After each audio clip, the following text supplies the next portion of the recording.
She కూలి పోయి గిన్ని రోజులైనా ఒక్కరన్నా పైసలు ఇచ్చి పాడైతలేరు. ఓ ముండ కొడుక ఇంటికి అడ్డం పడినవేంది? ఓ రక్క నీకే చెప్పేది వినబడతలేదా ఓ మనిషి?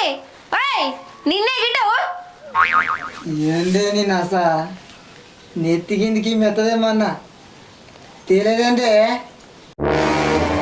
దున్న పోతలు తాగి అన్నాడు.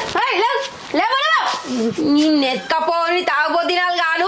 ఇలా పొద్దు పొద్దుగల తాగి ఇట్లా అంటే చూసినంత ఏమనుకుంటారు? ఒక్కని ఎంతగానో వెళ్ళ తీసుకురావాలి. చేసిన వయసులన్నీ తీసుకొచ్చి ఇంట్లో పెడితే తాగుతున్నావు అందరం ఆడుతున్నావు. ఓ పని లేదు పాట లేదు. నిన్ను ఎత్తుకపోని లేవ్వా అక్క లేచి ఏం చేయని లేచి ఏం చేయన్నా? నీకు బయటకు పని చేసి శాతన కాదు. ఎట్లాగో గా మేకన కాస్తావేమో తీసుకొస్తే దాన్ని నాన్నే ఉంచుతున్నావు. గా మేకన మేపుకొస్తే ఏమవుతుంది అటు పోయి? ఏగా మాకని మేపుకోవచ్చు నాకు చేత కాదే నన్ను ఒరియకోకే సిగ్గు అనిపిస్తలేదా? నాకు శాత కాదని చెప్తాను. పొక్క వాళ్ళగా తాగనికి తినకైతే మస్తు శాతం అవుతుంది కదా నీకు.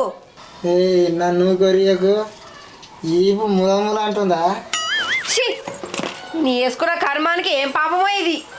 ఏయ్ 90 మంది పైసలు ఇయ్యే మేపుకొస్తా.